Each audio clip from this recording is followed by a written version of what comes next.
Good evening all, I hope you're all well. Hope you've been enjoying your festivities. Recovering, perhaps, for some people. Hey, Tony.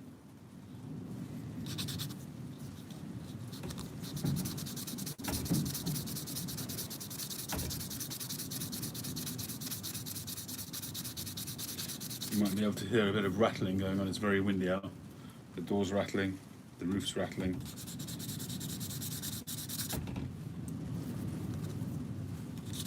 A lot of rattling.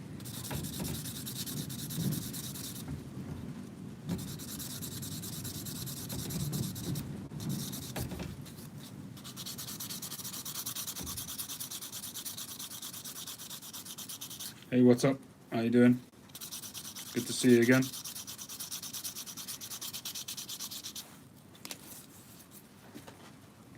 Yes, we're a little bit earlier than usual, so it's not quite morning yet. Currently working on a rusticated bent billiard, which will look like that when it's finished, and it probably will be stained black. It's obviously going to be bent. Nice kind of a stripy. There used to be a sweet in England, you could probably still get them. I think they were called stripy tigers, which looked a little bit like that, black and white stripe. I think this is the second but last stem I've got like this, and I don't think I can get them anymore. So it's a little bit of a limited run, kind of.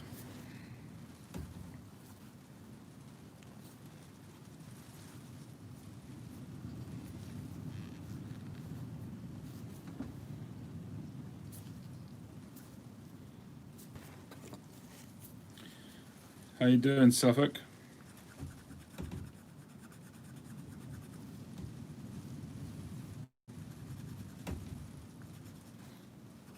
Hope you've been enjoying your festivities.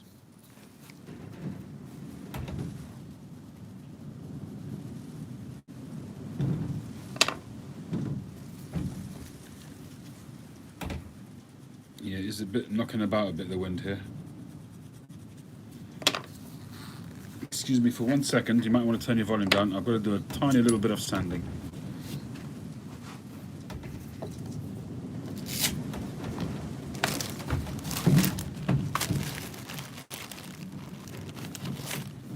I thought I'd done all the sanding because I didn't want to do any sanding live and drive you guys mad. I just wanted to be hand sanding and stuff, but just need to do a drop, so just give me a sec.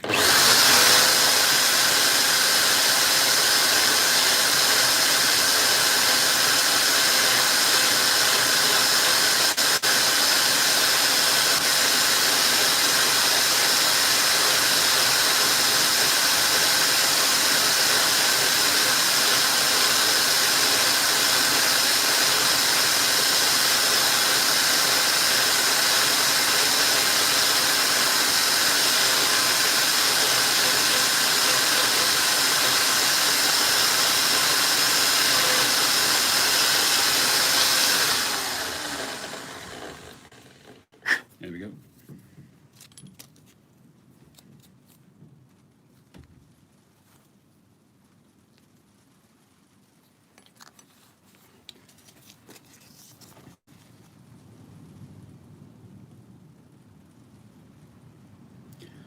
Should I make it so the filter is recessed so that it holds in the stem? Well, they all do. The majority of the filters always in the stem, depending on obviously the depth of this thick part of the stem. So as long as that's thick enough,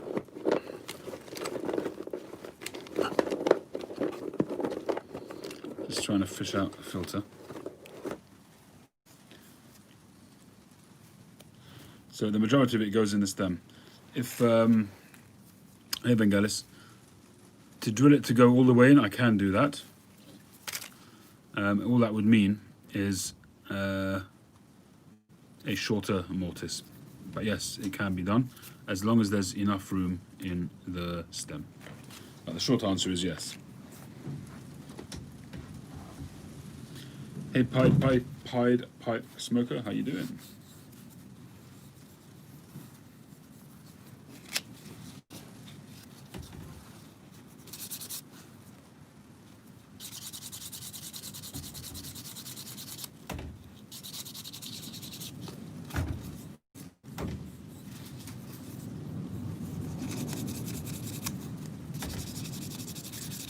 very, very windy here tonight.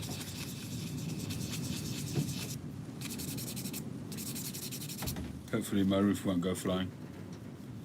There are still a few pipes for sale. If you go back about half a dozen videos, you'll see the sale video. There's still a few left there. Still some, well-priced pipes.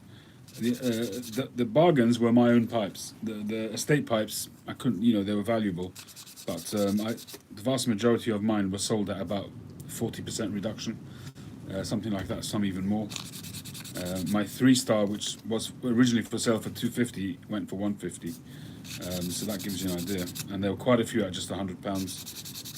So you have to have a look at what's left. If you look at the description beneath the video, it says next to each pipe either sold. If it says sold, it's sold. If it doesn't say sold, then it's available. I do have another bunch of pipes which weren't in that video, which I'd forgotten to put in there. And I'll probably do another video of those soon. But if you want to see them, they're on Instagram. I did post, and on Facebook I posted pictures of them. But quite a few of those have sold as well. So I'll probably do an update video. I'm back in my office now, so I can kind of get that done quite easily. Depending on how long we take here tonight, maybe I'll do one quickly when I get back inside.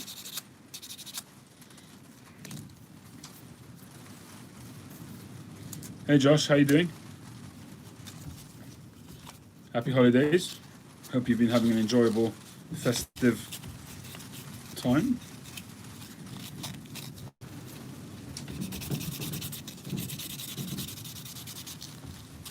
Hope you've all been enjoying your turkey and festive cheer.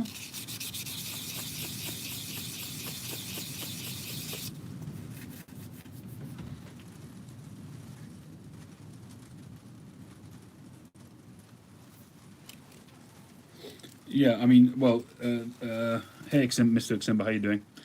What's up? In terms of that, I find that if it's done absolutely precisely, then it actually does make the draw quite tight. And on my pipes, there is a very minute amount of play, which allows a little bit of smoke to go around the filter. That's just the way I do them. But it does make for a very nice draw. But the majority of the smoke goes through the filter without a doubt.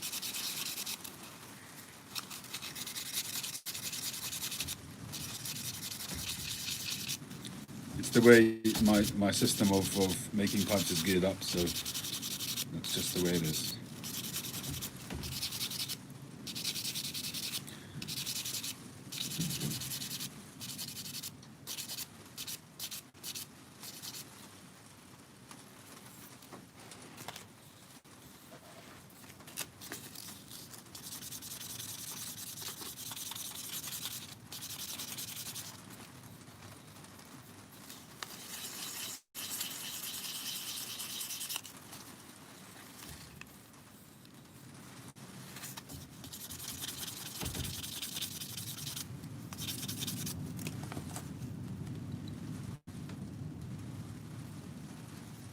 Yeah, we're getting there.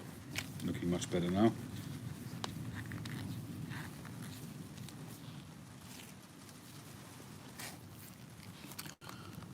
So this is where we're up to. I'm going to stay in this black, more than likely.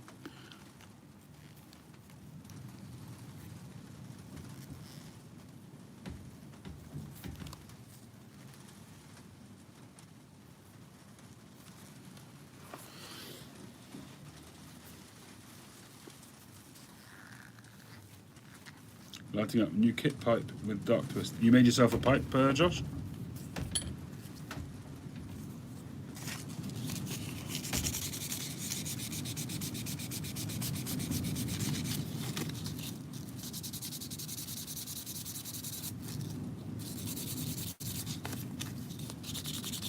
Nothing quite like smoking a pipe you've made yourself, right?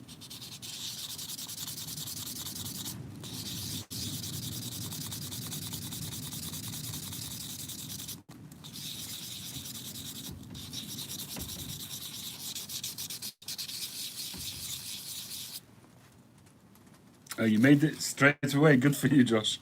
I know that feeling. I absolutely know that feeling. So have you done a video yet, Josh?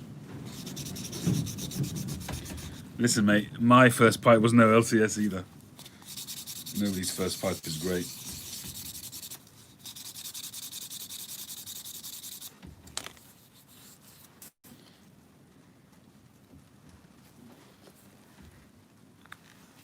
Main thing is that you had fun. Have you uploaded the video? I didn't see it when I looked on my feed a little bit earlier.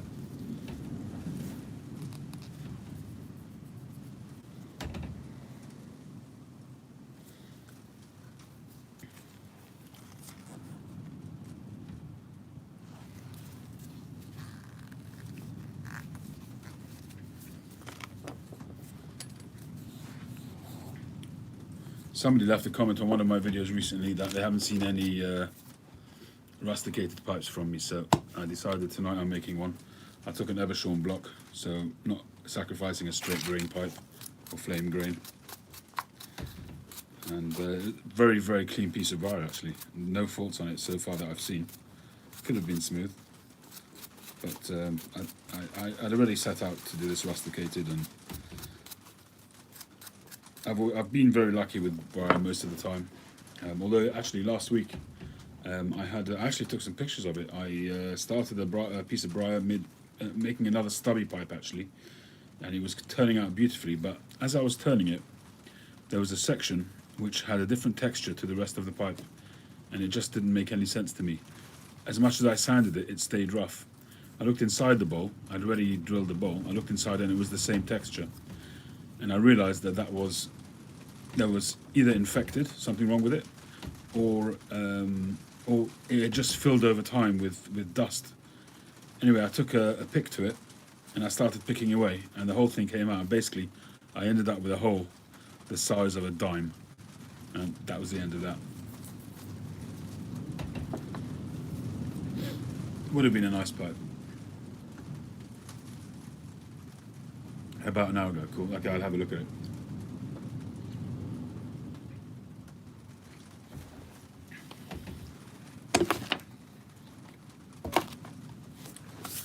Tried smoking Northwoods earlier this evening and I just didn't enjoy it.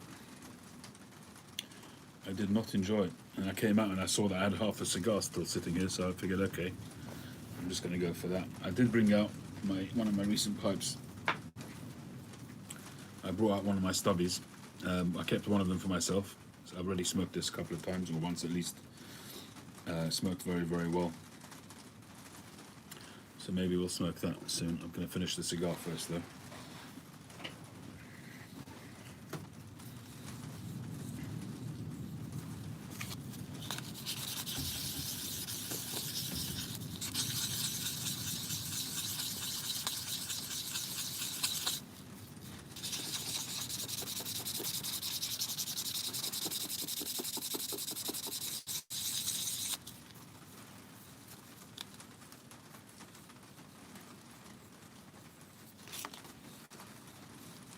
Don't take long, Josh. It doesn't take long once you get the bug, and you're a woodman after all. A workshop like that, it's just a matter of time.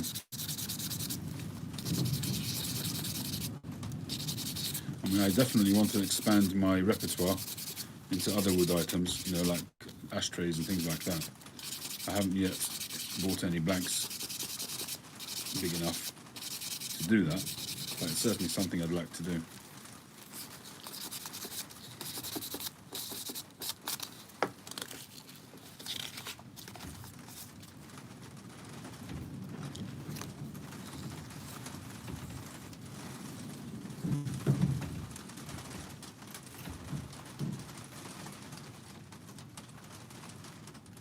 You smoked I assume you're saying a Partagas Presidente on Christmas, and it was green as hell. Oh dear. I had one of those experiences a couple of years back. I've mentioned it before on my channel. I set aside a Partagas Privada, and I think it was 2014 limited edition, and it just was disgusting. On New Year's Eve, in fact, after midnight. My wife had settled already, and so I went downstairs. We were in a hotel, and I just went with my wife for a couple of days. I went down to the car to smoke. I lit up that pipe, and I just dumped it after a few minutes. It was absolutely gross. And the Privado is an expensive cigar. To buy them now costs you a pretty penny. And it was a complete disaster. That does happen. It does happen sometimes. There's nothing you can do about it. That's Cuban cigars for you. Much rarer on non-Cubans. I bought some Partagas shorts recently, and they're pretty green. I've got to leave them in the humidor for a while till they get a little bit more ready for use.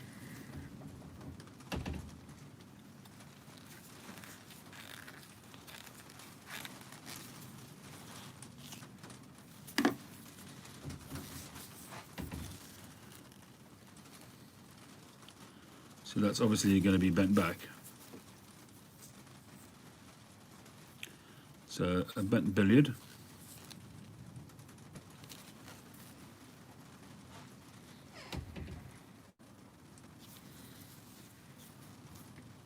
Hey Boris, I see that the Virtual Pipe Club had a rolling run of all the guests that they had before. The Anejados. Yeah, I mean, some of the Anejados I enjoyed, some I didn't. I had some sneaky suspicions about the Anejados line.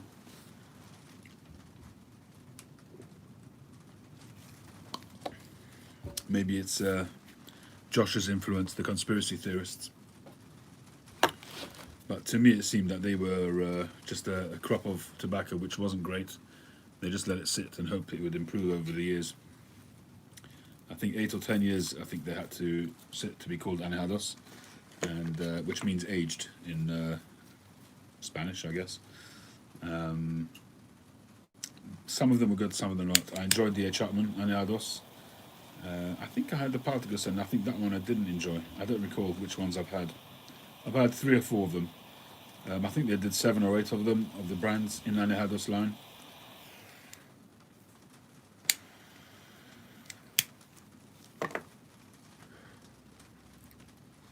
I'm trying to remember what this was. This was a White Churchill, Romeo and Julieta.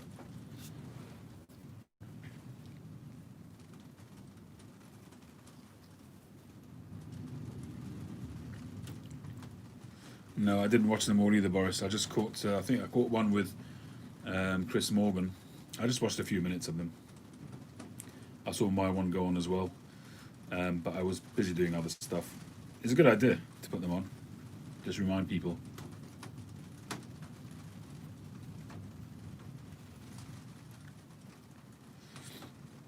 I don't know how he did that. I wonder if he made that as a playlist or he actually stitched them all together. That must have taken forever to upload. But I assume that he just, as one finished, and put another one up maybe? I don't know. It would have meant him being busy with it though.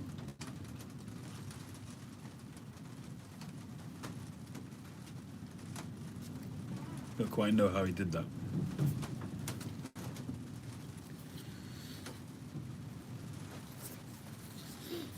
Right, so I've got to sand the top here. I haven't done that yet.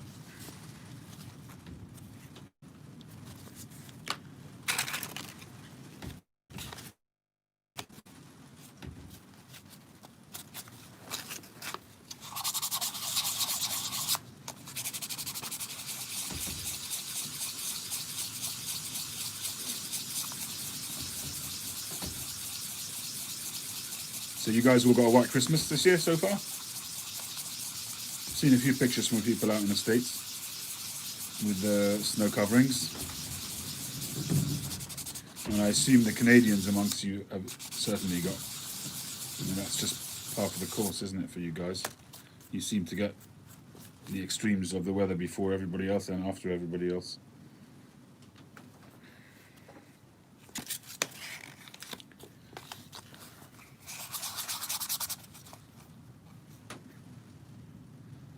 Eight inches. Where are you, James? Remind me.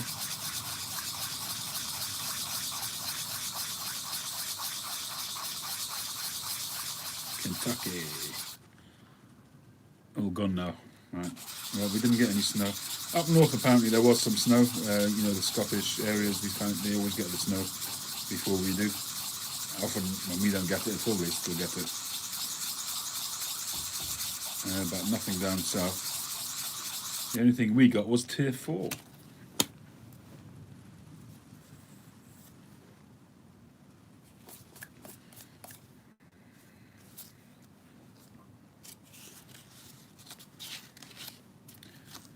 We should have to wait and see what the results of people's minglings over Christmas result in.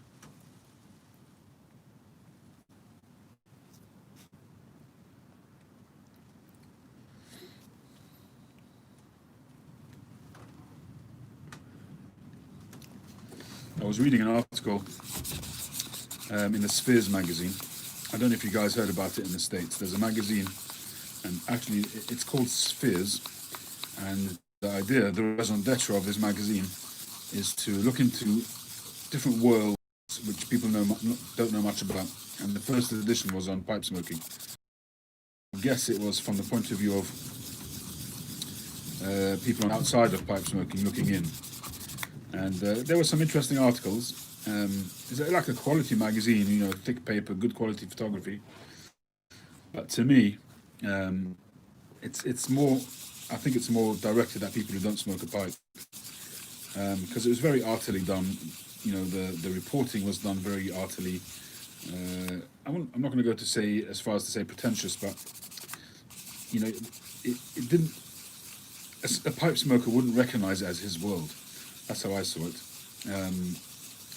It's a European magazine, probably originally written in French. But it's been translated into English and done very well, actually. Translation was done well, I have to say. But an interesting read, nonetheless. Really taken from an interesting standpoint. But there was an interesting article about Simois tobacco, about how that region is virtually finished. Although there's now just 3 growers of tobacco left, and they basically satisfy the whole demand for the Simois tobacco. And the Simois tobacco, based on what I was reading, is based on a region in France, which is in the Simois Valley,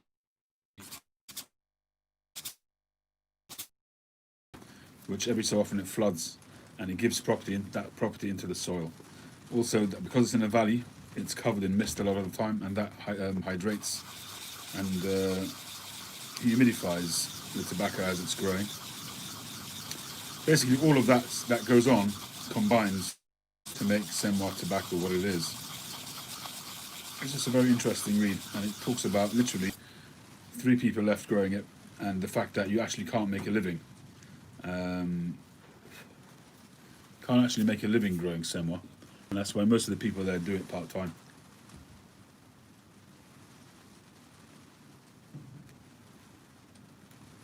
Interesting read. I mean, that was more like a report, an investigative article. So it was interesting from that viewpoint. But to give an example of why I think it was not aimed at pipe smokers, or maybe it was, but they missed the mark possibly. They had an interview. They interviewed Tom Eltang. Now, Tom Eltang nowadays is one of the, and you know, if you're interviewing Tom Eltang, you expect to get a pretty. Hey, Ethan, you expect to get a pretty good insight into his pipe making, his history, pictures of his pipes, that kind of thing. It was a single A4 sheet, the interview. With a few questions, and it was about the future of pipe smoking. Not a single picture of one of his pipes. So for me, it was just, I mean, okay, maybe they took the interview from that tack and they weren't interested in his pipe making, I don't know. Either that or they actually did a full interview but only published 1 page of it, which is possible. But I thought it was an interesting read, the book, but Put it this way: if a dedicated pipe smoker who knows a reasonable amount about pipe smoking, may not be that interesting.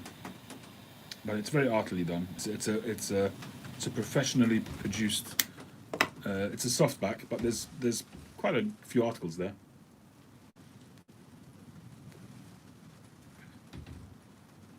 Trying to remember what the website's called.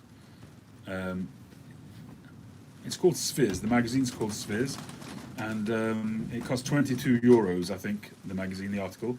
It's really a book, but it's a softback, but it's quite thick. There's an article about women pipe smokers. There's a history on Butts Chacoin, about it now basically going out of business.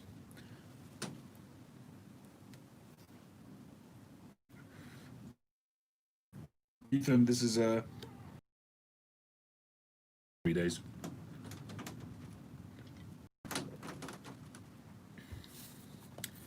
I can see that the thing is spinning. I don't know why. Let me see which one I'm connected to. I'm not sure. Hopefully it'll hold its own.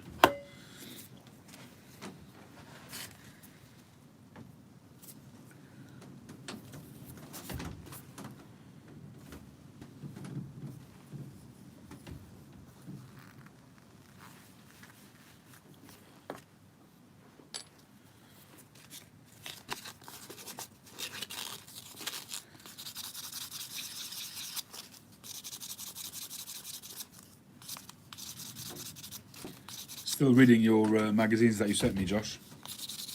The Pipe and Tobacco magazines. And one of them I was reading about Tokotomu. Is Tokotomu, is it his name? Tokotomu.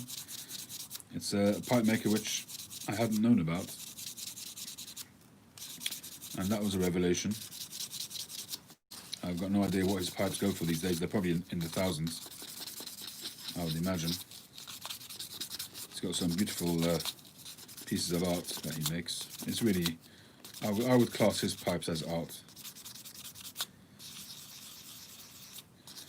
See, for me, the difference between somebody like him and, say, Teddy Knudsen and, say, Tom Eltang is that I would say that Tom Eltangs are still arty, but they're very much functional pipes. I mean, they're all functional if you want to smoke a £5,000 to £10,000 pipe. But Tom Eltangs, he keeps his price. It's still more than I can afford, but it's still within reach of some people, I guess. His pricing is, anywhere from €600 for his rusticated pipes up to €2,000 or €3,000 for his snail pipes, the snail graded pipes, which are his best, his highest grade. At the moment, I'm just focusing on this junction to make it exactly not that nice curve. It's getting there.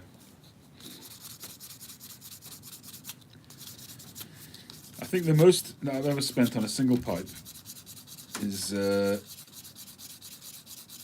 it's either £300 or £400. I can't remember, and that was only a single one time that I've done that.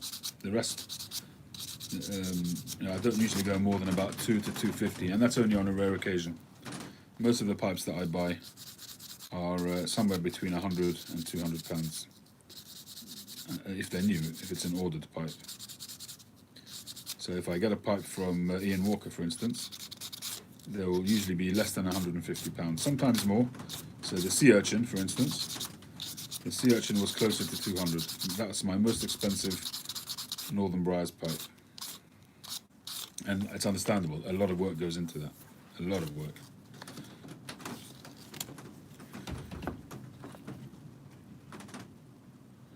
I did actually buy some more sandpaper and I forgot to bring it out.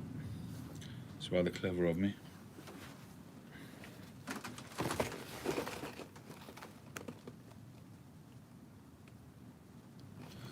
Yeah, if you're a millionaire, it's a different story because everything takes a different perspective.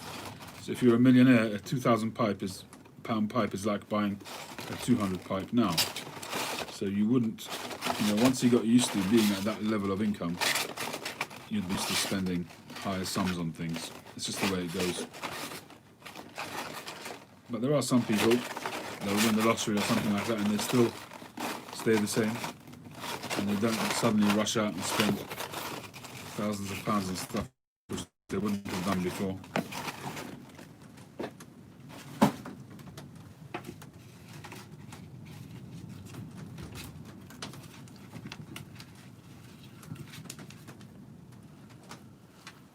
Do. Let's see if we can find a scrap of 600 somewhere. I know I've got some flying around. 400. 1000. 240.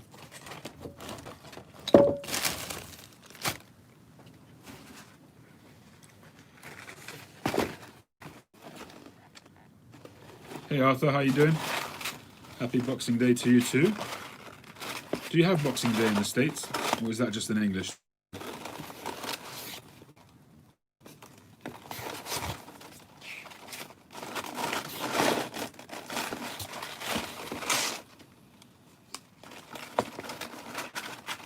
You don't have it, right?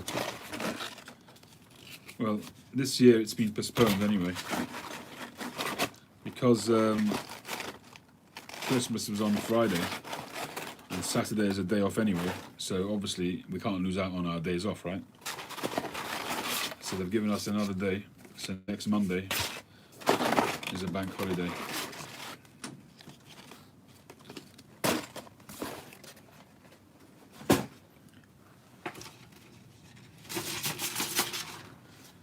I've got this Wet and Dry 600, I don't know how good it is. Canada has it. Well, I suppose it's a remnant of the British Empire.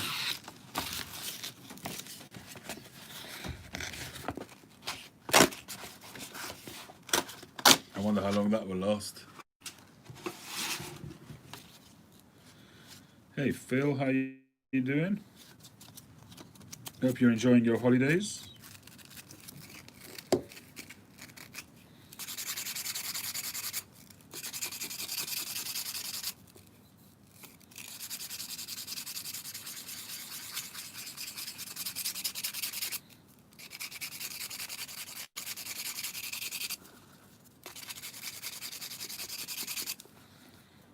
Rule Britannia.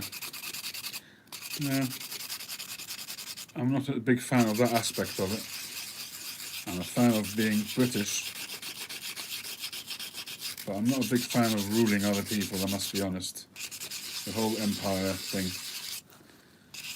I'm not a big fan of it. Caused a lot of chaos around the world.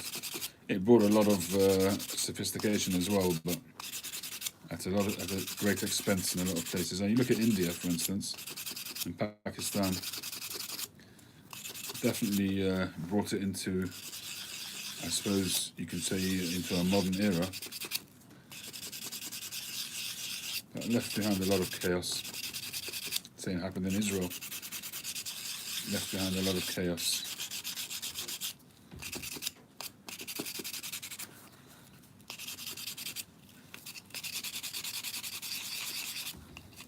But we're not the only Western nation to do that.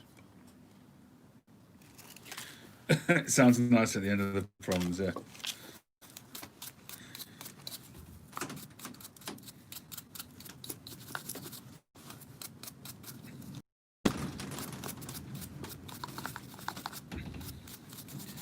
And ruling the waves, we have always had a good navy.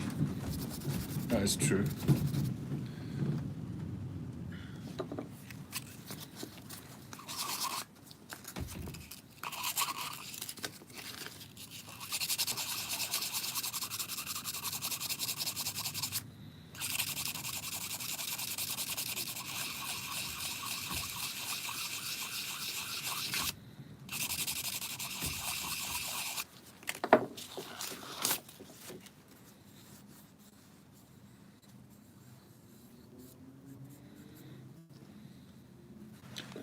Half a tick, gents. Oh dear, my back.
All right.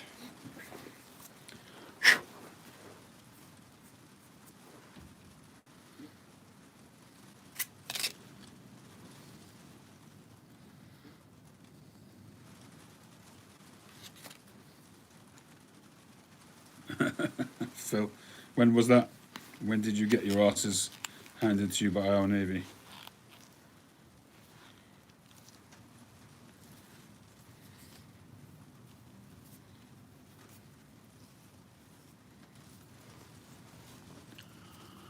So that's where we're at. So I'm going to stain that. Oh, before 1775, okay. A little bit before my time.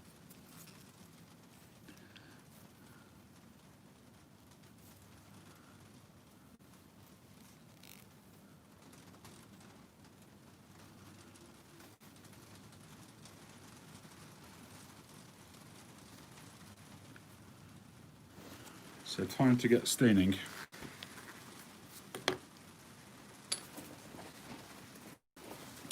I've learned to put the band on right at the end because once it's glued on, it's the right hassle to clean stuff, sand stuff, buff stuff, without that getting in the way.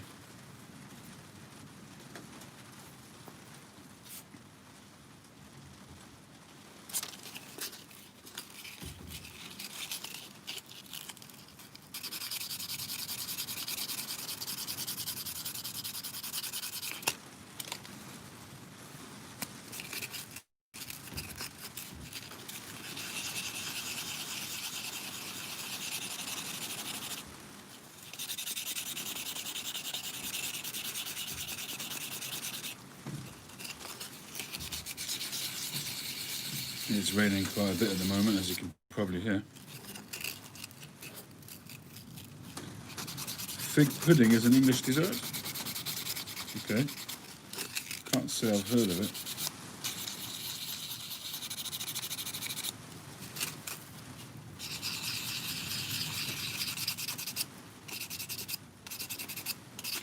But you're a pretty handy cook, Phil. All the dishes that I see you putting up on Instagram.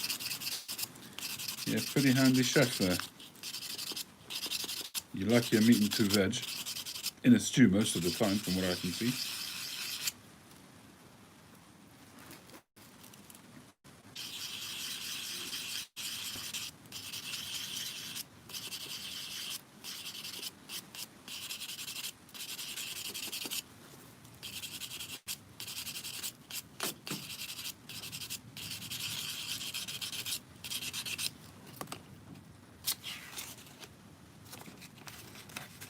Since you were 7, good for you.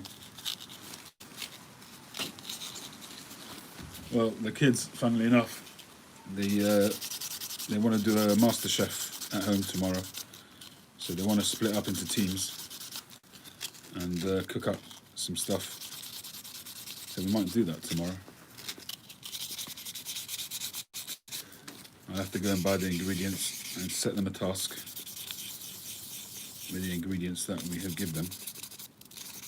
That should be fun. Wouldn't want to see what the kitchen looks like afterwards, that's for sure. Really, culinary invites turned down.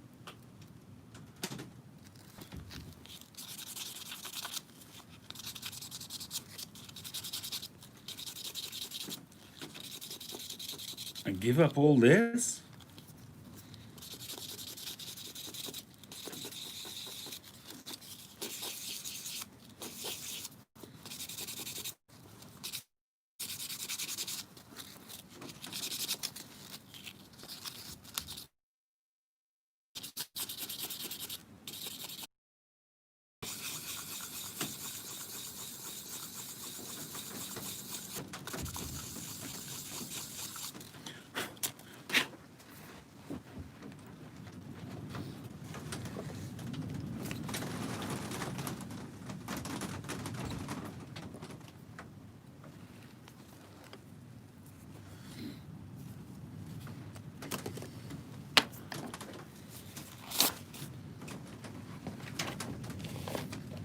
Well, I guess doing cooking on a professional level, that is going to be stressful.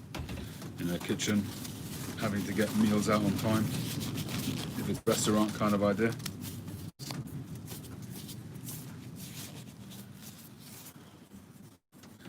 Yeah. Well,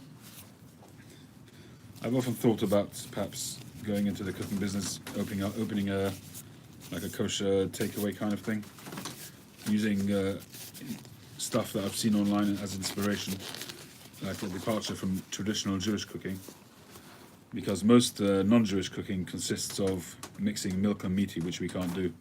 So we've got to be innovative in order to make things interesting and tasty. So it's something along those lines. I like Thai dishes. I love Thai cooking, and I just like the idea of making some proper kosher dumplings. And we've all got our own versions. We've got knedlich and kreplach and all that kind of stuff. Yeah, you know, everybody's got their own versions, but I actually would like to do some Chinese dumplings, but kosher.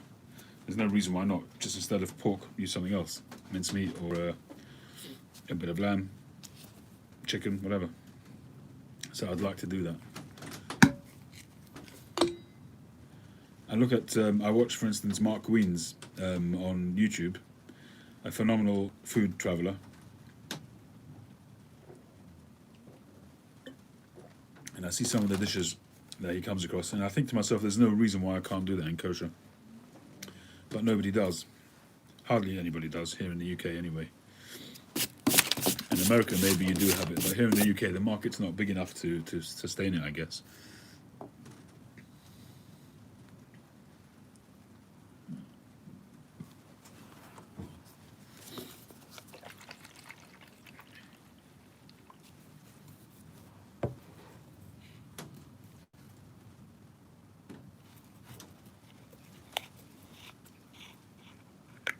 Plenty of kosher there, yeah.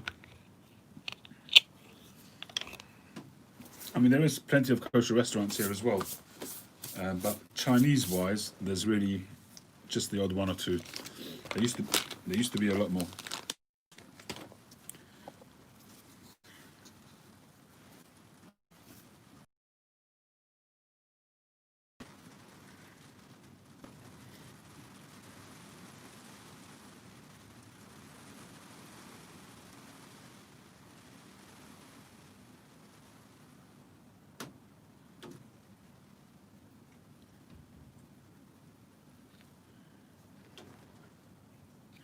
Yeah, I'm sure, Phil. I have no doubt about that. It's kind of it's, I won't say a dream. I'm a bit late in life to start, but you know, I never say never. But you know, I started doing pipe a bit late in life, making pipes a couple of years ago. I never thought I'd be doing that. Never ever, never crossed my mind.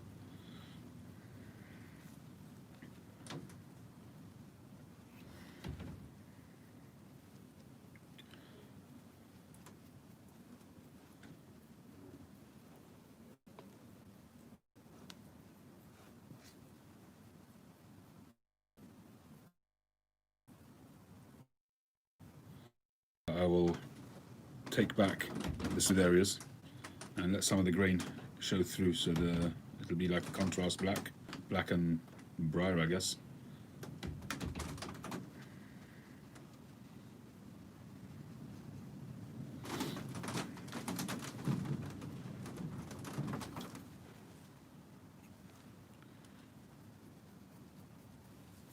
The problem with kosher cooking, put it this way, The problem with Orthodox kosher cooking is they have to have supervision. You have to have it supervised by a qualified guy, and it gets like a kosher stamp. In order to get a kosher stamp, it needs to be supervised, and that's very, very expensive. And that's so when you're starting up, it can be quite restrictive. So starting up something in a small way is really hard if you're doing it for the Orthodox clientele.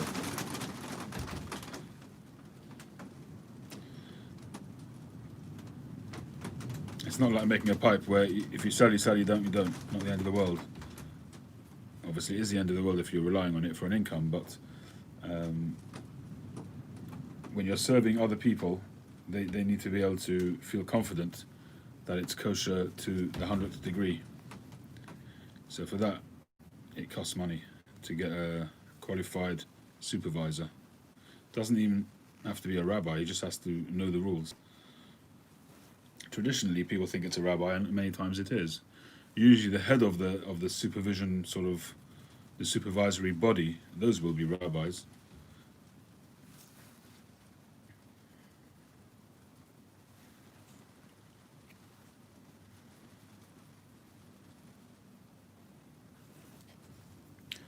Yeah, London Beth Din is one of those supervisory organizations. And they're recognized as a good quality supervisory organization.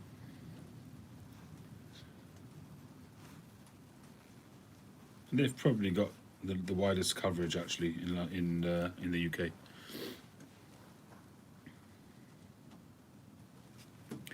Yeah, anything which has the possibility of non-kosher animals, we can't get anywhere near it. No shellfish at all. To be honest, it's actually, it's quite limited. You have beef, you can have lamb, chicken, duck, and that's roughly it. And that's about it. There has been a few times where we've seen venison. Deer is a kosher meat, but there is some doubt as to how to slaughter them in a kosher way, halachically, according to the rules. But some people do eat it, and we don't eat any insects. As I say, no shellfish, so no prawns, no lobster, no crab, none of that stuff.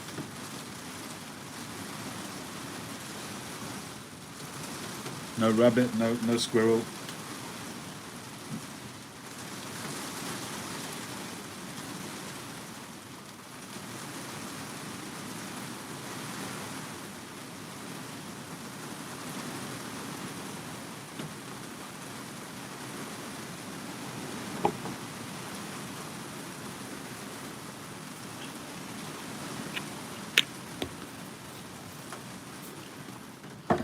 Don't make me jealous, Phil.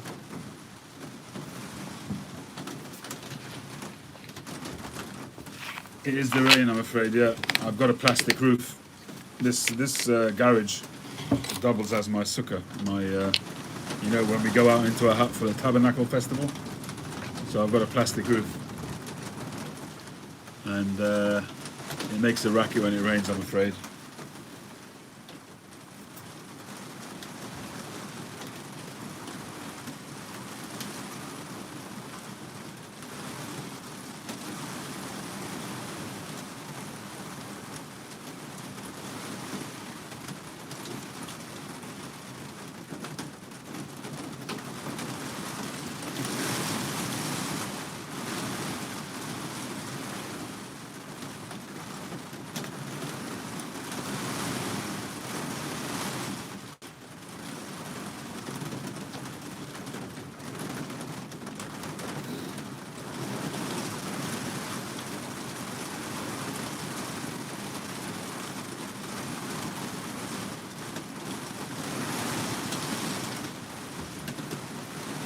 when you're sitting in here on your own, hours on end, it can be quite comforting actually. The patter of the rain.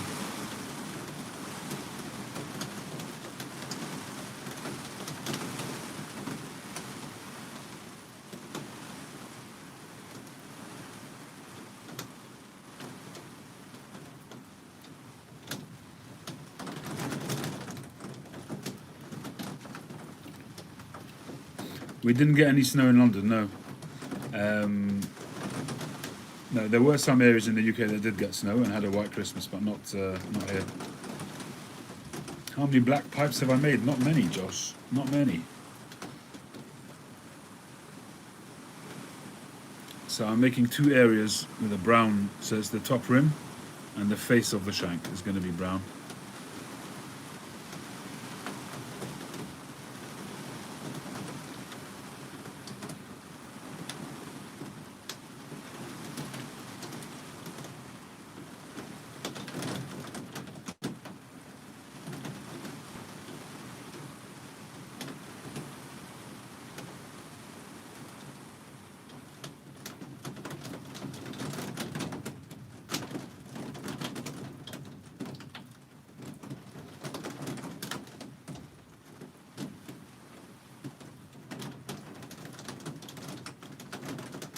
Phil, I want to ask you actually, I've seen some pipe makers, when they stain the pipe, they stain the inside of the mortise as well. Have you ever heard of that? Do you do that?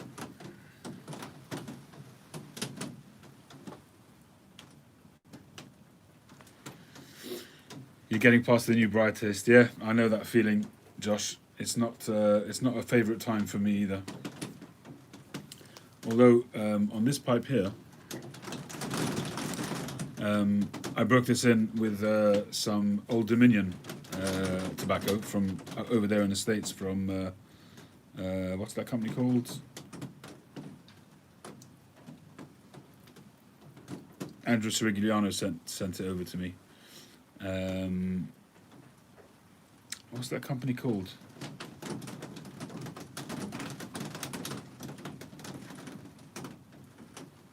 They make Old Dominion Watch City. Thank you. What I did with this actually is when I did the honey coating, but what I've always done in the past is I dip in. Hi, and to you, little fat Morgan. Thank you very much. What I usually do is I dip it into the honey and then do a coating, but my honey pot had solidified. Over time, if you don't use it and the temperature goes down, it congeals. So there was no soft honey there, no runny honey. So I just put my finger in, took a clump of that crystallized honey, and just wiped it around the inside of the bowl. So there was like a thicker coating, and I didn't get any new briar taste. Literally no new briar taste. Even usually when I do a honey coating, I still get a bit of it. Maybe it was the strength of the tobacco which overpowered it. I don't know. It was quite a rich tobacco. Very nice tobacco actually. If you like a vapor, that Old Dominion is it's rich, it's strong, but it's excellent. It was out of stock, otherwise I would have ordered it or got somebody to order me some. But smoked it all the way down to the hill, and it was great. And even though that was the first smoke in this pipe, so that's good tobacco, and it's a great pipe, obviously.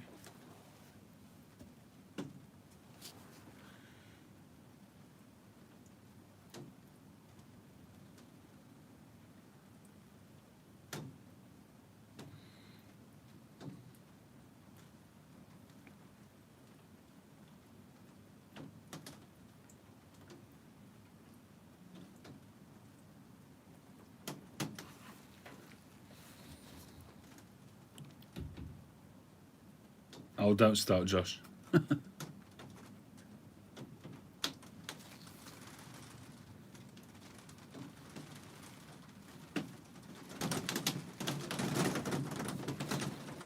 All right, so the staining's done. This is the stem that's going to go with it. So that's kind of a black and white. I call it Stripy Tiger. There used to be, at least maybe they're still available, there used to be sweets here that you could buy called Stripy Tigers. My grandfather used to love them. They were basically that colour. They were mint on the outside and they had a little bit of chocolate on the inside. Delicious. And So that's why I call this stem Stripy Tiger. And it's going to have a little ring on the shank face.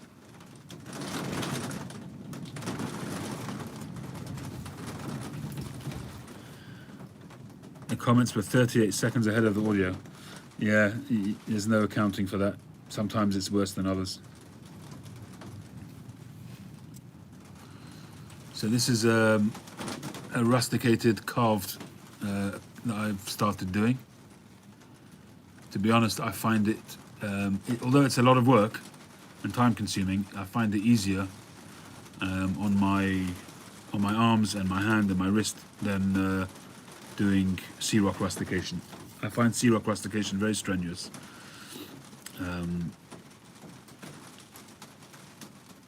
So I've basically been devising different ways of rusticating in order to avoid doing sea rock, and this is what came out.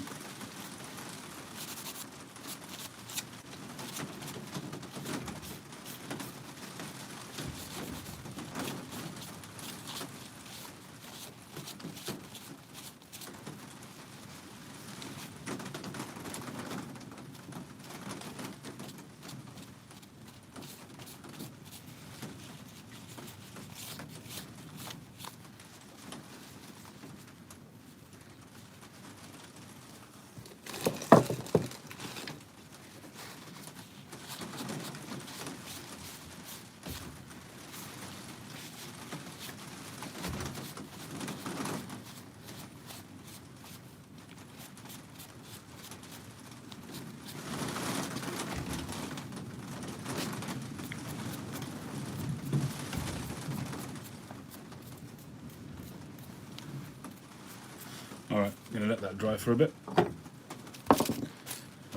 And I shall relight my fire. Relight my fire.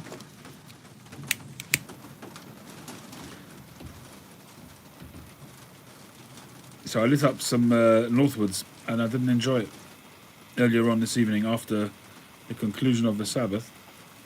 I loaded up my favourite pipe, one of my own LCS pipes.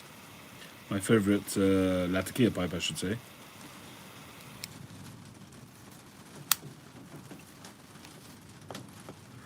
Had a nice, rich, milky coffee, which always works a treat with Latakia. And I just didn't enjoy it, so I left that upstairs. Didn't bring it down. I brought my other pipe with me, but then I saw this cigar. And I figured I'll just finish this. But I've got some Orlik Golden Sliced, which is always good, and a bit of Danish vintage Mature Virginia. Not Mature Virginia, it's called, yeah, maybe it is. No, it's called Vintage Flake. Hang on.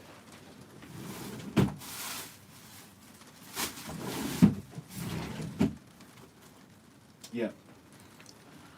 Vintage Flake, that's the one.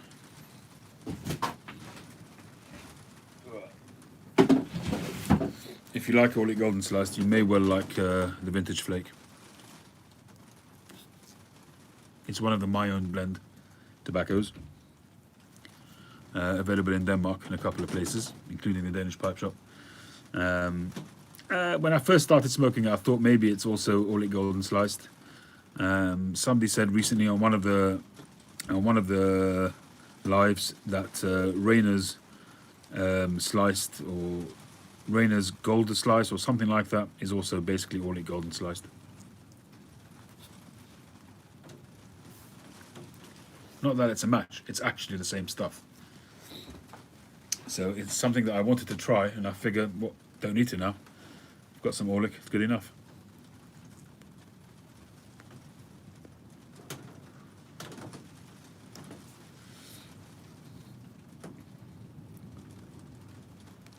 Yeah, we've all got our own preferences. I'm not big on grassy notes either, but Orlik Golden Sliced does have a grassy note, but it's also got some Perique, but it doesn't taste like Perique. It's just got a flavour to it, which I enjoy.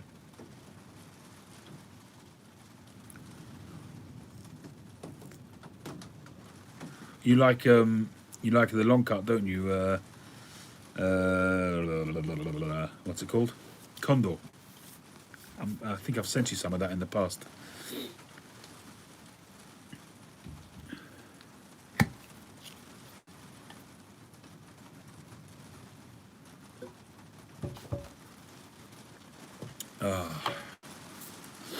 I'll try to get you some more at some point, if I remember. Even though you didn't send me that last flake of, you know what, what's it called? I'm just kidding. You still haven't opened it? Wow. Well, I guess you get the age on it.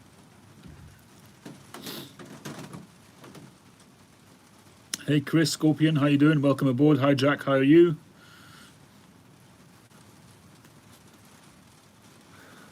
Yeah, Boris, not Perique, but you taste something else.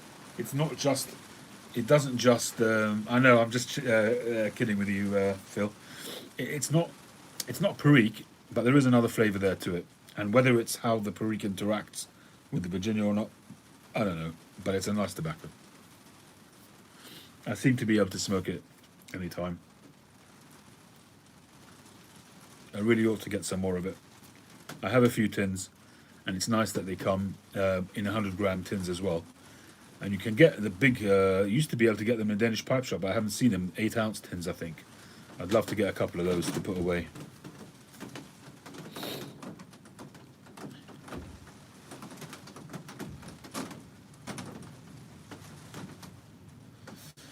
Northwest Piper High.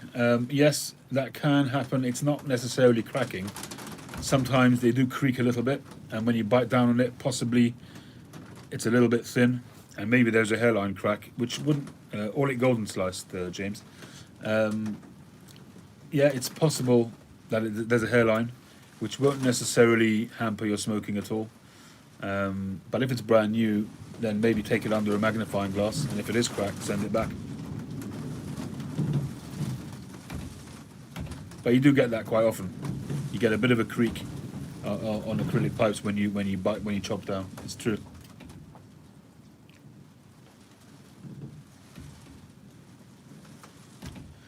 No, the acrylic won't be breaking in as such. I don't think there's such a thing.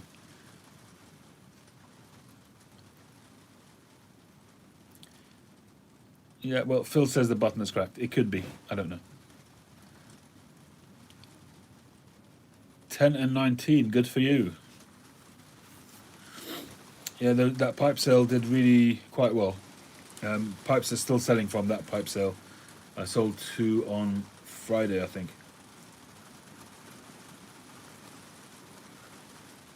And 1 tonight. I finally sold. You guys have seen this pipe so many times.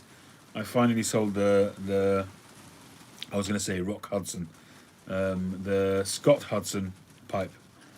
A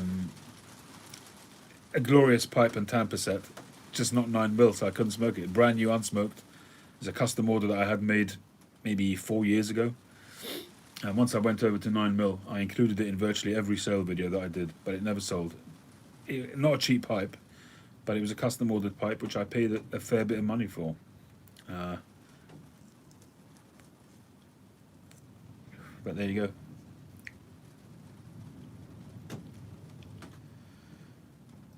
Thank you, Jack. Yeah, first and foremost, they've got to smoke well, so I'm pleased when you say that.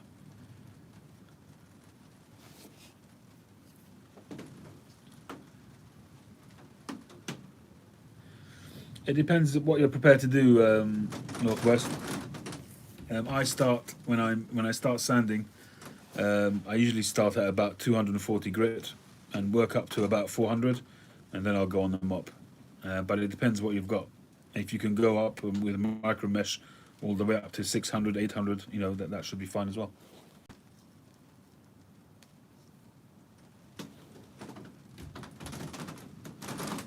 Yeah, Northwest, it might be fine. I've had that on pipes myself. It might be just fine.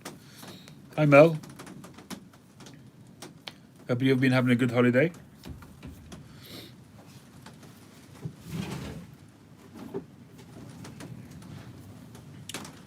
So that's what's left of my OGS in the garage. I'll have to refill this.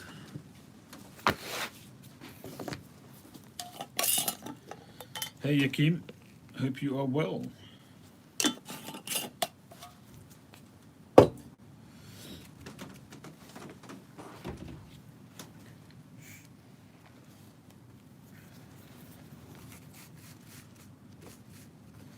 I'm not sure where you can get the 8-ounce tins from now. It's usually in Europe. I don't think you can get them in America. But I think maybe Estival's maybe has some. I don't know. I haven't seen them for a while. I don't know if they still do them or not. They did either 7 or 8-ounce tins. They were like cardboard tins. Danish Pipe Shop used to have them. Maybe they still do. I haven't really looked because I can't get them from the Danish Pipe Shop now. They don't sell overseas, tobacco overseas. They're not allowed to.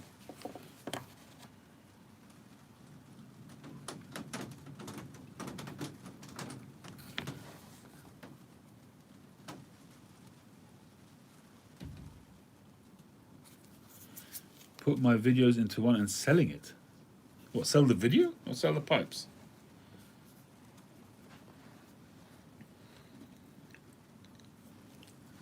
Talking about, you know, if you're talking about making pipe videos, you know, I'm still a relative novice, so I don't know how many people would want to actually learn how to make a pipe off my videos.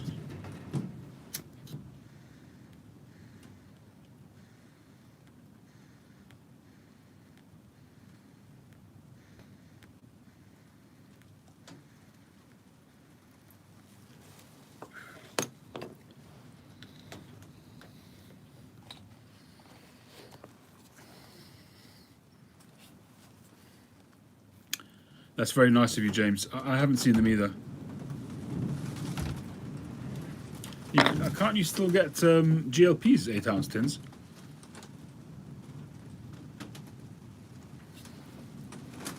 Samuel Gareth and Gareth Hogarth, they do them in they do the boxes of 250 grams.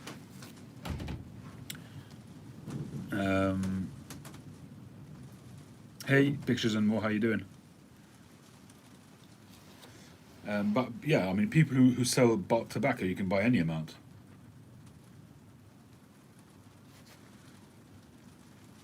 I'm not sure that I've even opened your one yet, Josh. I'm not sure.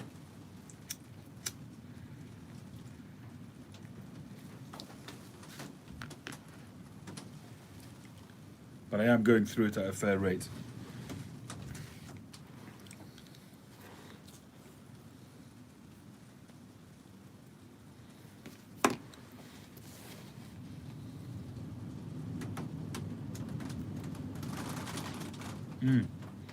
I'd love to join.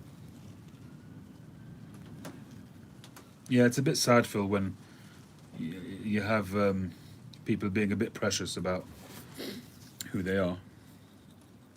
It's just the way it is, I guess, some people.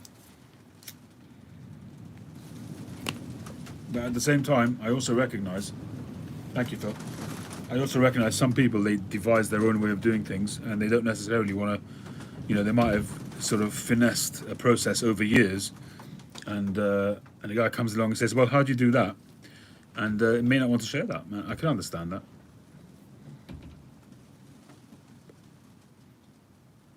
I see both sides of it, and it's why I'm ever grateful for people who do share, and I try to do the same.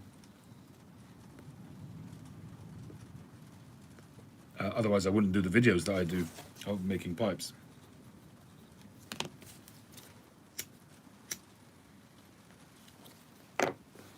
Because for me, as I've always said, making the pipes has always been an extension of my hobby of pipe smoking and just enjoying the whole thing. So I'm not expecting to become a millionaire from making pipes, and I'm not expecting to get to a point where I'm selling my pipes for £1,000. I'm not expecting that, and I'm not intending that.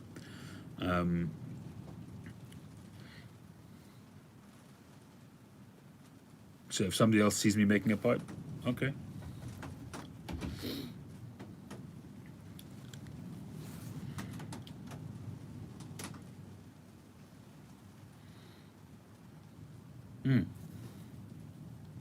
Yeah, 100%. I understand that too, Phil. I remember I read an article about the Chicago Pipe Show, and one year there was a group of pipe makers who'd never been there before, were completely unknown, and they had a table of pipes, and their starting price was $500. Completely unknown. It may be that their pipes were nice, I don't know. But people try to explain to them, you can't just walk in with no reputation and start charging $500. It just doesn't work that way.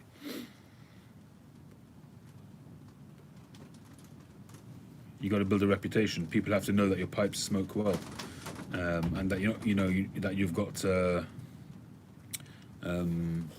scruples. Not covering up flaws and things like that.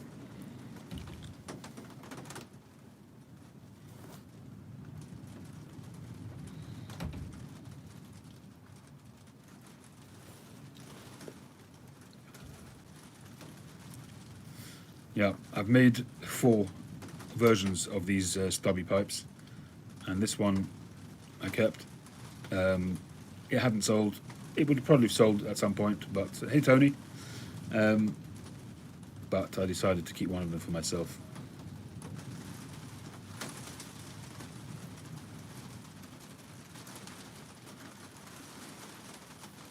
Yeah, I mean, Phil, you know very well that when I was starting out and asking for advice from people, some people were very, very critical. And I also struggled with that a little bit. Their criticism was accurate, but there's also a way of criticizing. You can criticize people in a way which tells them what they need to know, but without beating them down. And I think that for some people, it was about, you're not good enough. I don't really want the competition. So I might as well knock this guy down and tell him he's rubbish, show him why he's rubbish, and hopefully he won't come back. He won't, ride it. He won't rise to the challenge. I definitely got that from some carvers, which is, like I said, is why I appreciate even more why people like you gave me good advice, good criticism, but it was constructive, not in a negative way. And that's what it needs to be. And I've had now a fair amount of people contacting me for advice on their pipe making, and I try to do exactly the same thing. I'll always start with a positive comment and say, that looks great, you did that wonderful, you might want to tighten up in this region or that region. And that's how I do it, because I know how bad I felt when people really just railed into me in a very negative way. And I don't know what the purpose of that was. Like I say, maybe it was to knock you so that you wouldn't come back. But I've noticed that there's room for everybody, up to a point, I guess. I suppose there's going to be a maximum amount at some point. Also depends on how the pipe smoking goes generally, whether it declines or whether it continues to grow again.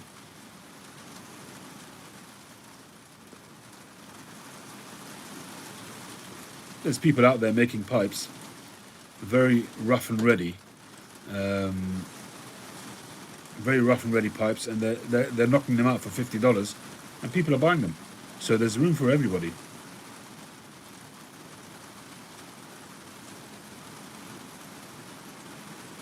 There's room for all budgets. There's people out there who want to get pipes but they can't afford it. So if they can pick up a pipe for 40 or $50, why not? As long as it smokes.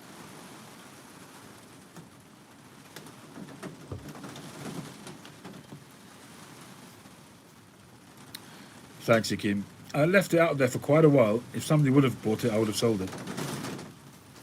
But I did like it. It was the first one in the series that I made, and it was more of had a classic Tao look to it. It was probably the most Tao looking of all the pipes. They were all inspired by Tao, and with each one I kind of pushed the envelope a little bit more, and added features to them. But this one was pretty much basic, his kind of style, and what makes it more of a classic one is the fact that it's silver and it's basically straight, no fancy, just well made, nicely proportioned to his style, and that's why I went for this one.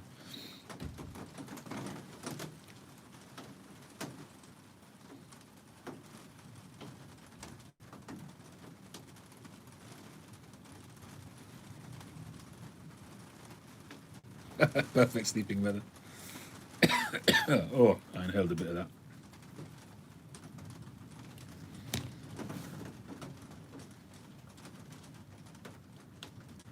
There are some pipes that I smoke.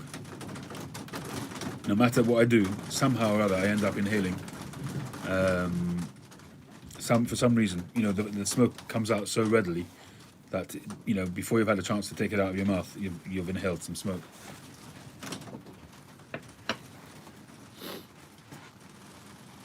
What's the hardest part of making a pipe? Selling it. Yeah, very good, Josh. Well, I used to have, as I went through my process of learning the trade, which I'm still doing, of course, but it was different things at different times. And I guess once you put in the time and you put in the effort and the repetitive sort of muscle memory kicks in, each stage kind of became less of a chore. But I spent a lot of time on this junction here, this bit here. I did the same with this pipe as well. So you can only do so much with the sanding wheel when it comes to that junction, but ultimately you've got to spend time. And it's not just this bit here. It's as it leads into that bit, and as it's mirrored down there. So you want it to kind of flow, and you want that to mirror it up there as well. That flow. And I work very hard on this being a very smooth line. I could have gone straight down and straight, and I've done that in some pipes, but I prefer generally, if I don't know if I have a style, but if I do have one, it's making that flow and then mirroring it up there.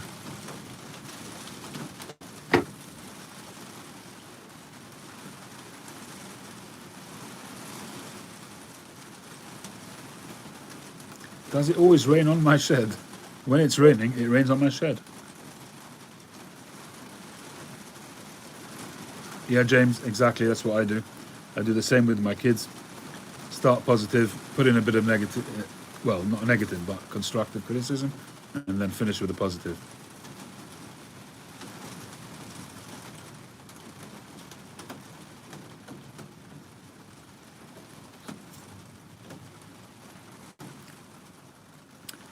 Fribourg and Treya, when I went to Zurich a few years ago, I bought a Fribourg and Treya, I think it's a Virginia. I'm not even sure if I've smoked it. It might still be in my cellar. I don't know. Have you smoked them yourself, Arthur?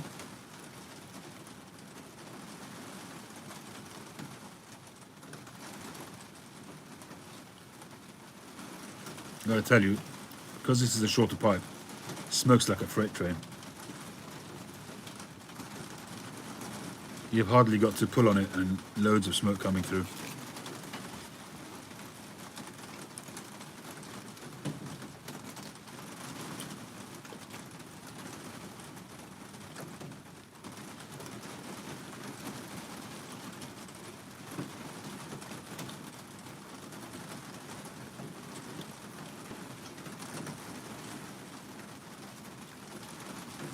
I used to hate sanding.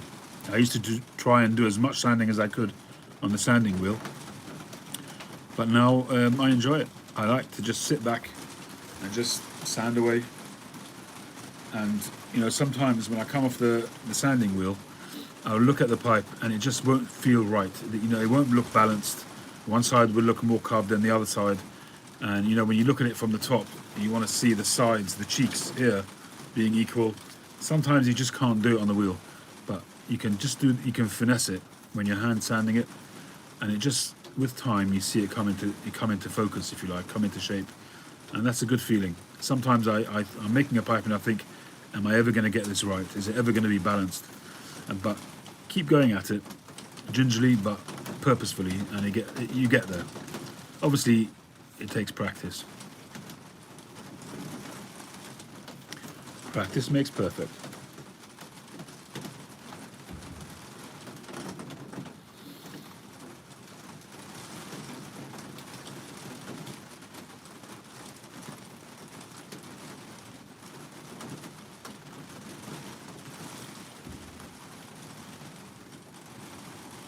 Yeah, flakes are my favorite too.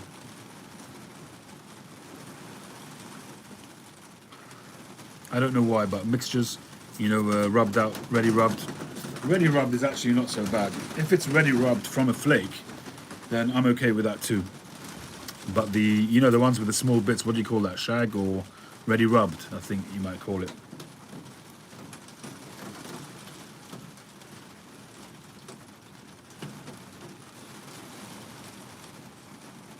Like for instance, the a lot of the Mac Baren, like Amphora for instance, Amphora Virginia, you can see that was a flake in a previous lifetime, and it's just been pulled apart. That works fine for me. But just the classic mixtures, the ones with the small bits, I smoke plenty of those as well. Most aromatics are like that. But still, I think I prefer flakes more than anything else.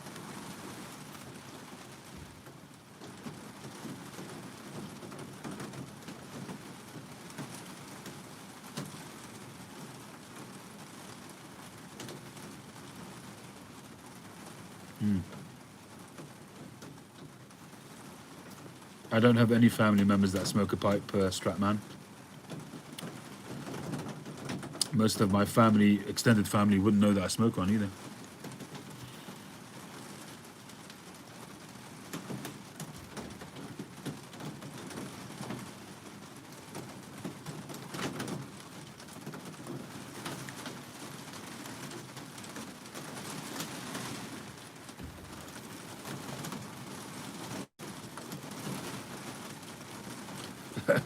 US asylum applicants. Well, Boris has made some kind of deal. I haven't read up yet what that deal is, but we're outside of the customs union, which means no more tobaccos across the channel. At least not without declaring it and then paying a huge amount of tax.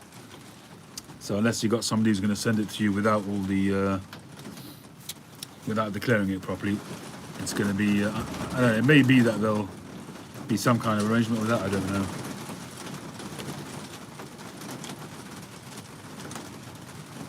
So the whole Europe thing is now done with. Cigars used to buy from Europe, that's done with. I mean, you could buy them, but you just have to pay the tax if you get stopped. I assume that's the situation. As I say, I've got to read it up and see what the actual small print is.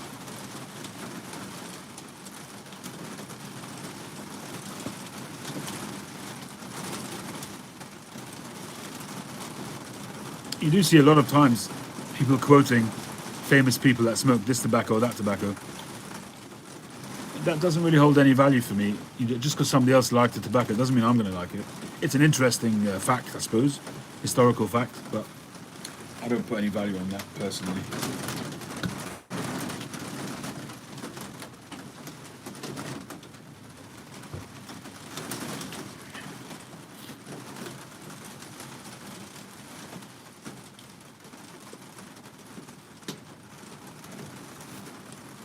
Right, I'm going to go over to the lathe and do some buffing. You guys want to come with me?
I think what I'm going to do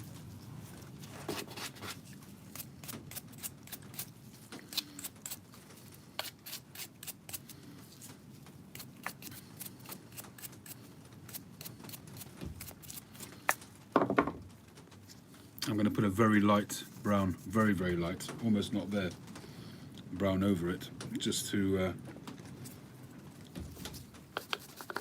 unify it all. Although that does go well with the black and white there.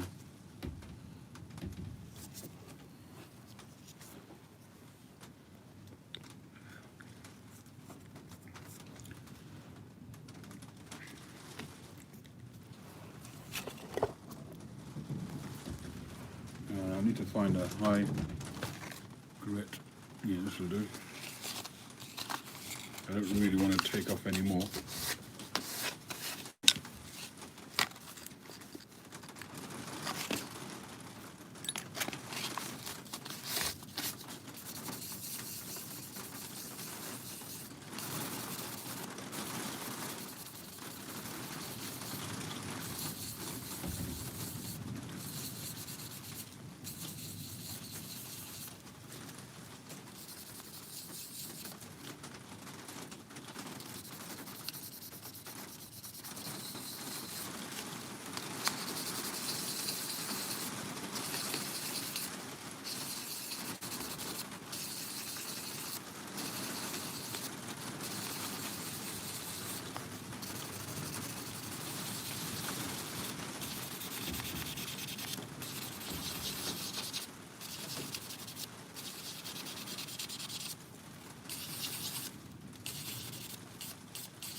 Whoa, whoa, whoa, whoa, whoa. That wind sounds ominous.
I really just want to give a very slight tinge, so I wipe off almost immediately.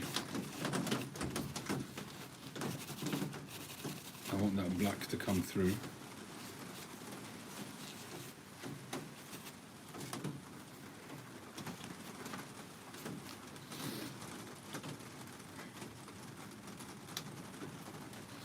Fish locker.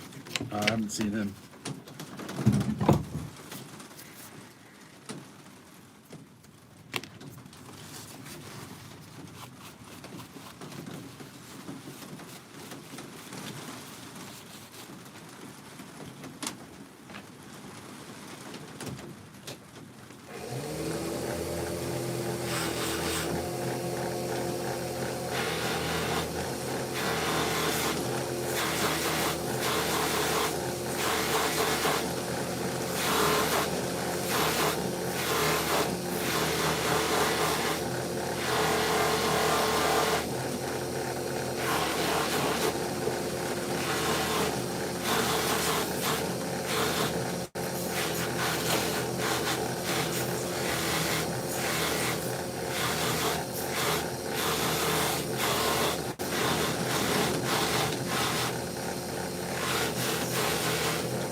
Thinking this could actually be a bit darker.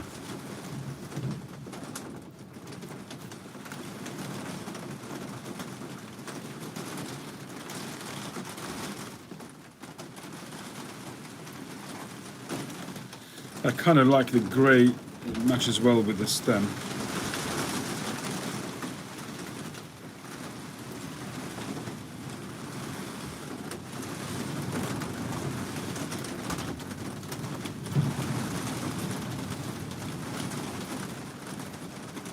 Yeah, I guess. Yeah, I'm not going to fiddle with it too much.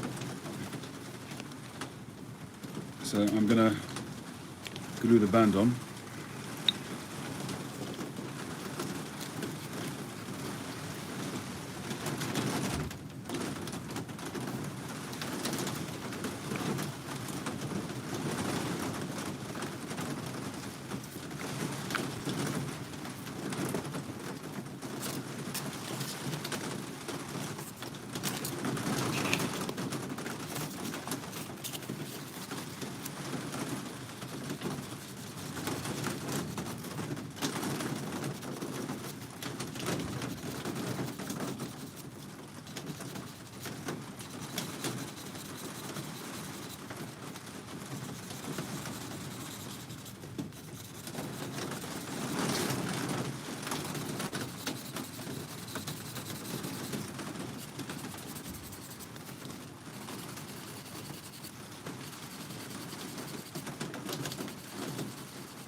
Yeah, make you right there, Phil. You don't know stuff happening.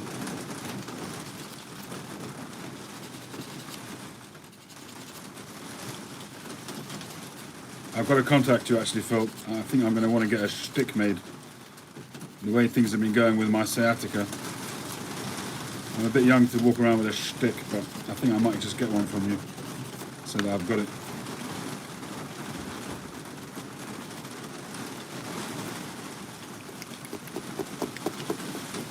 Yeah.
All right, Phil, send me some pictures.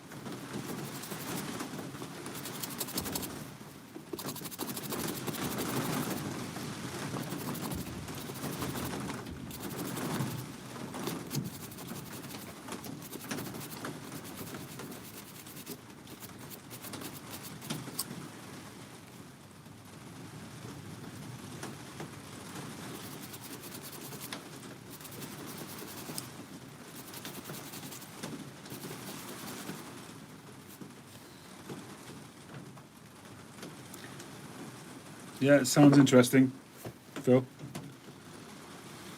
Sounds interesting.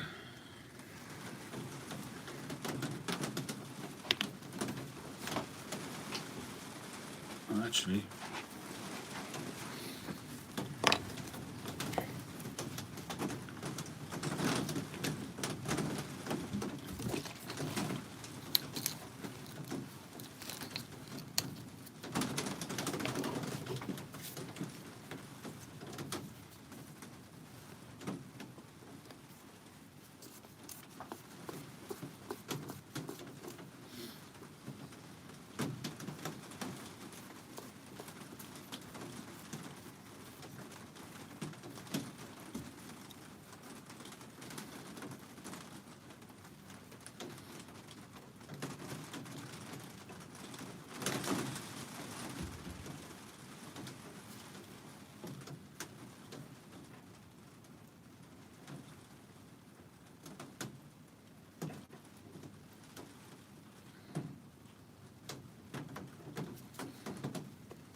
yeah, that's a good idea.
while it's drying off,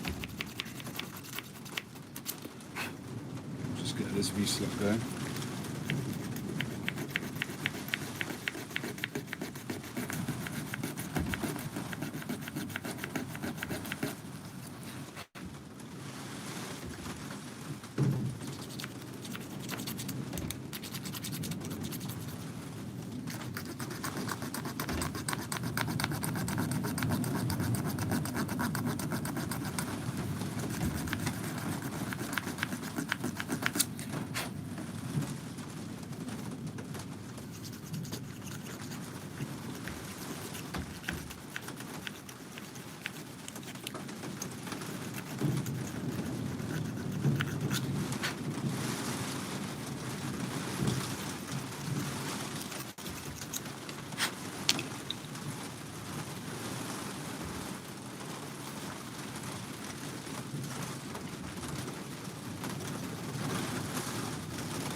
Right, quick buff.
Can't really see it on this camera, I don't think.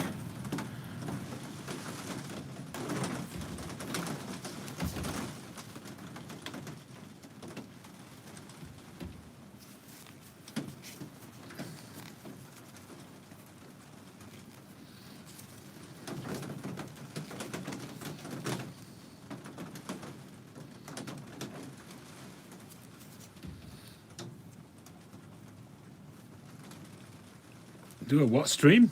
Phil? What's a BS?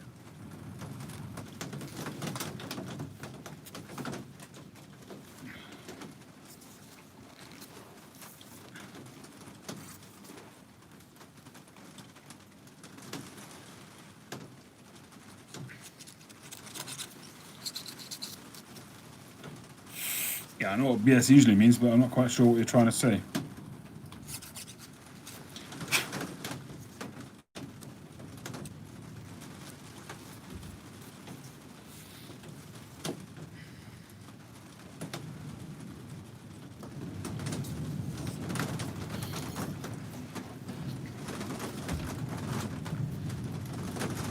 Why is Paul turned up?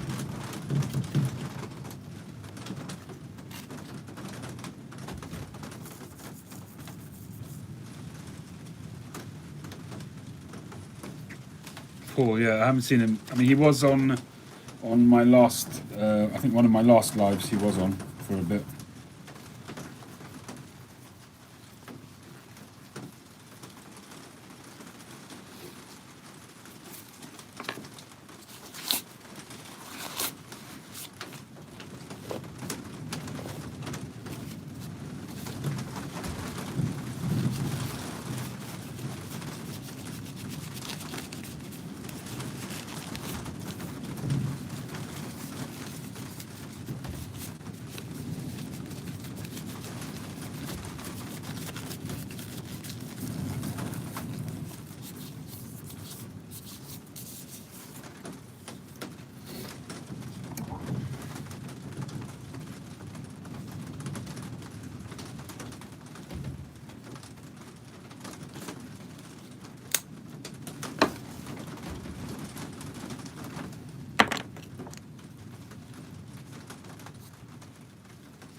Phil, you been on the sauce again?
All right, well, there she is.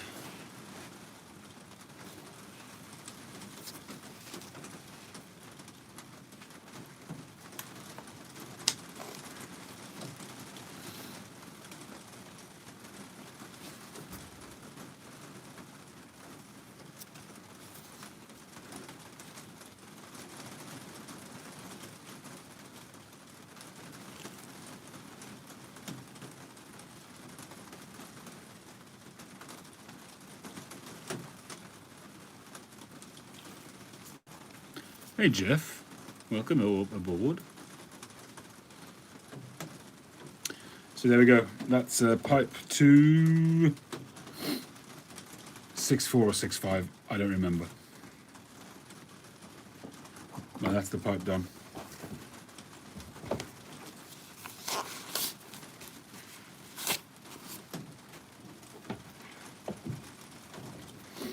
Time to light up. 20 to 2! Epinora. Time flies when you're having fun.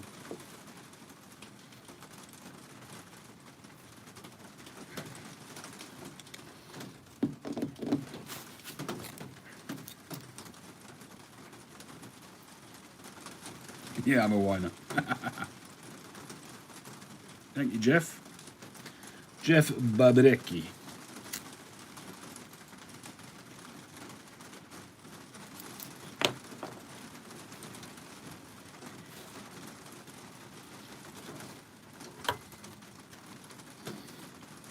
Alright, don't tell anybody. Let's speak face to face. Man to man. Mano a mano.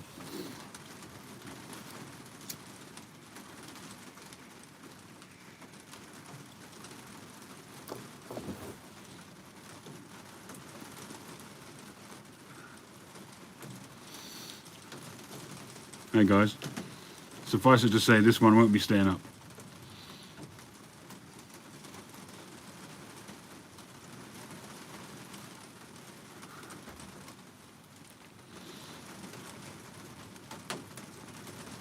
Well, don't you dare be recording. I can tell, Phil, I can see if you're recording or not.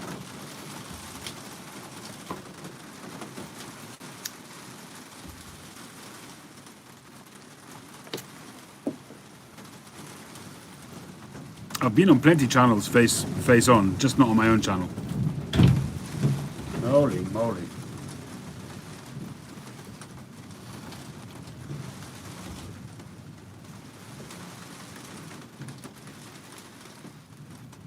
Yeah. Okay, I'm just ready. I don't know. Text.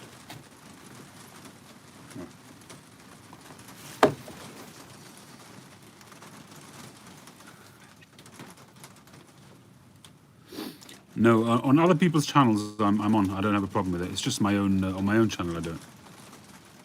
I've been full face on maybe 3 or 4 different channels.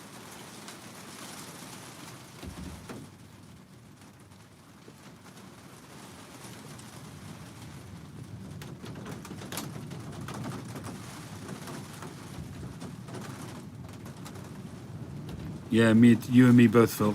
I got bifocals a couple of years ago. You see there? You got the lines. I first tried the ones, the varifocals without the cutout. You can't see the cutout, but I didn't get on with them. So I went for the old-fashioned ones.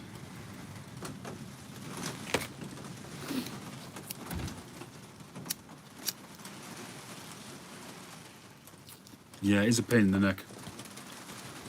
Literally.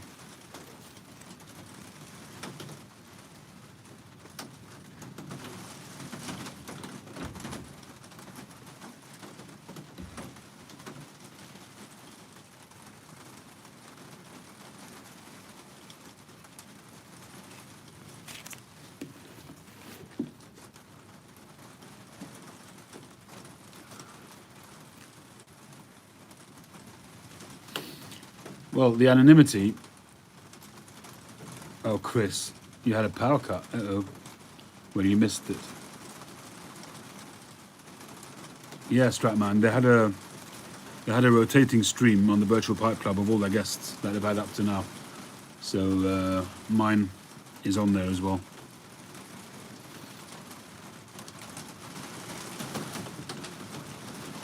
Yeah, I started off with one of those, James. They're called varifocals. So the glass just slowly transitions. And you have 3 zones in the glass. Your long distance, your short distance, and a bit in between, which is kind of supposed to be good for medium distance. But I didn't get on with them. They used to make me feel funny. And I went to the traditional bifocals and like a duck to water. So I've stayed with them.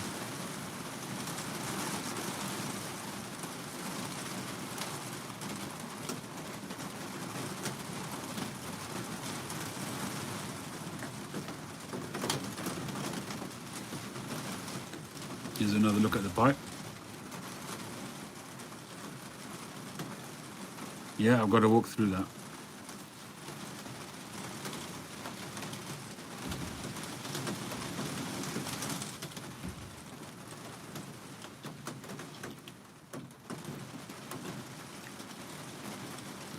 How about the Gunners? Did they win? Did they lose? The Gooners?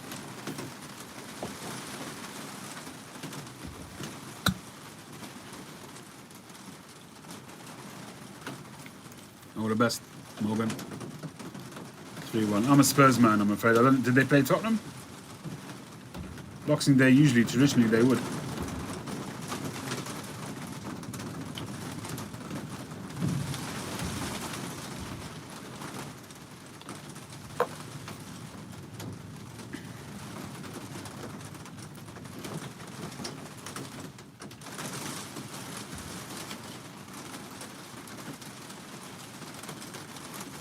Well, the ones with the bit in the middle, the vision in the middle, the 3 zones, supposedly should make it easier for you on your neck so that you could look at the screen without having to raise your neck the whole time.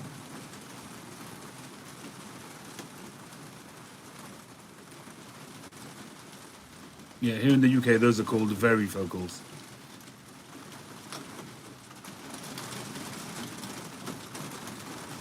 You got tinting as well. I thought of doing that because I need to get an eye test. I haven't had them done for a while. I've been on the same prescription for a few years now, maybe 2 or 3 years. So I need to get my thing done. But with COVID, I just haven't gone in. A lot of the time they haven't been open, the optician, so I haven't worried about it too much.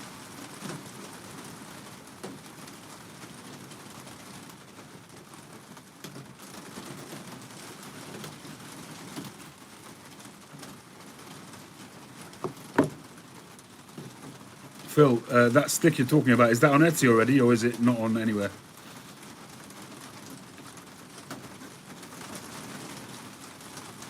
They played Chelsea. Did they win or lose? Tottenham. Not anywhere. Okay. If you don't mind to send me some pictures. And a price, of course.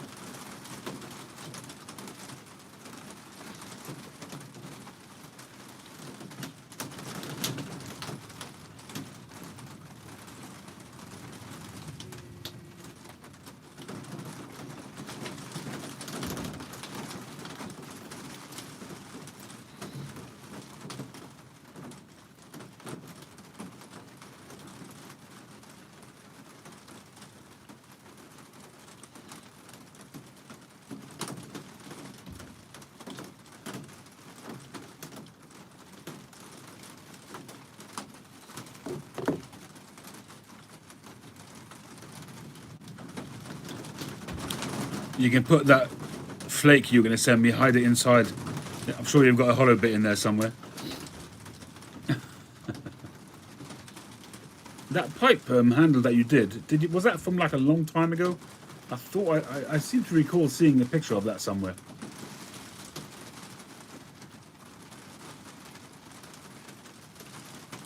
And are those good for full-purpose walking stick, or is it just decorative? Would I be able to use it and lean on it like a normal walking stick?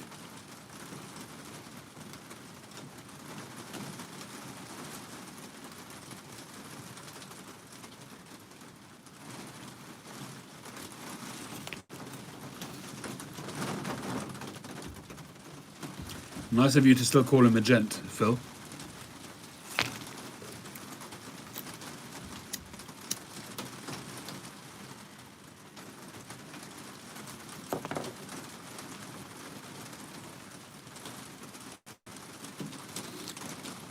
Yeah, my mother-in-law, I think, has issues with glaucoma. Anything to do with the eyes is not good.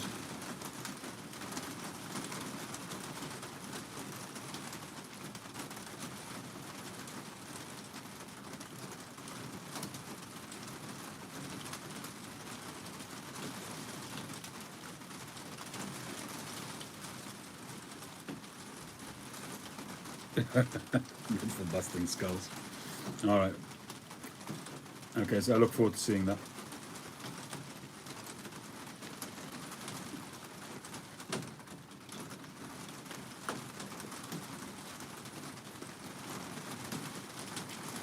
Well, gentlemen, I think it's the witching hour.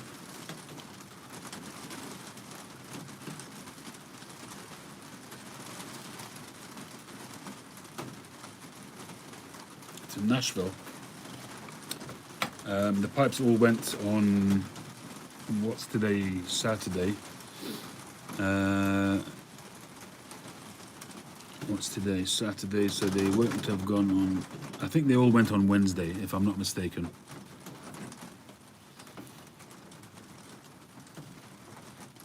I think it was Wednesday, and then you got the holidays in between. I reckon you've got to be looking at around a week, 10 days, something like that. Maybe more with combining COVID and Christmas post. And then you've got New Year's as well, so it might take a bit longer.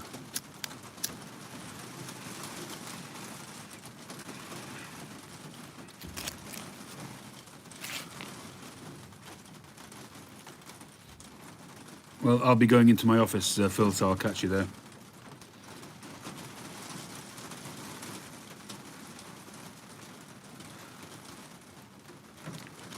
I'm sorry, James, but can't go on forever. All right. Well, that's been a very enjoyable couple of hours. And that's the end of my bowl, so that's perfect timing.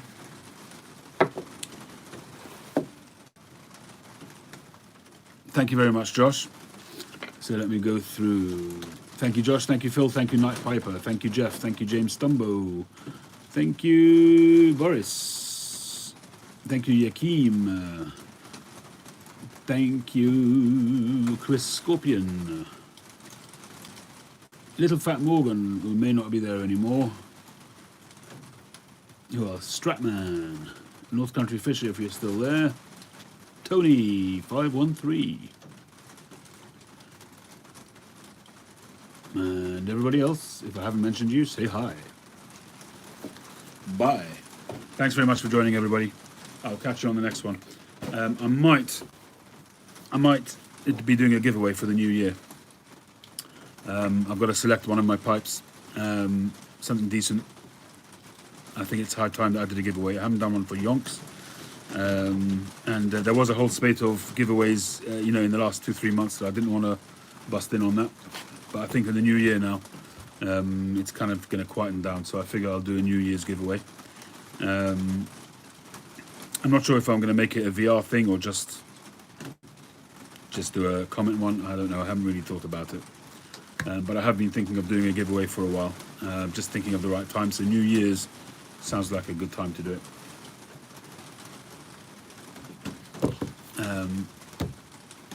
If any of you got any suggestions, then I'm more than happy to hear it.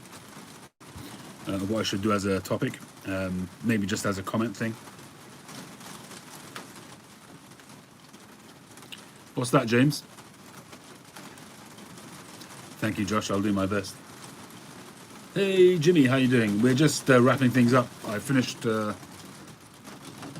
this pipe here I made just this evening.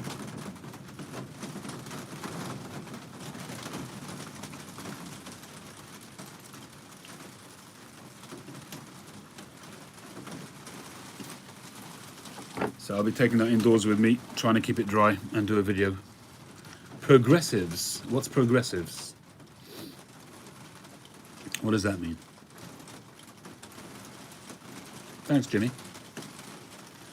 James, what are you saying? You'll buy one if you have you done an order? I can't remember. Have you made a commission order from me?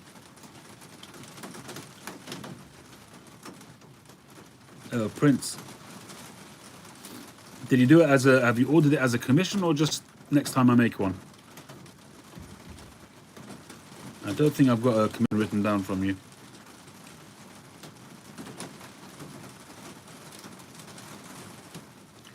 But I'll certainly bear that in mind. To be honest with you, I forget. You know, unless I've got something formally by email, I don't really. You know, if it comes up, it comes up.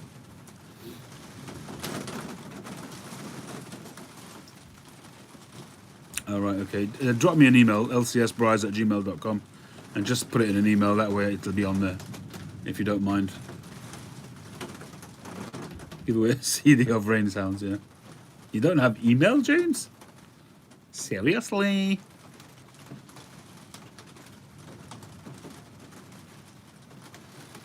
Messenger's fine, yeah. All right, people. Have a great weekend. Enjoy the rest of your holidays. I will catch you on the next one. Phil, I might see you in a few minutes.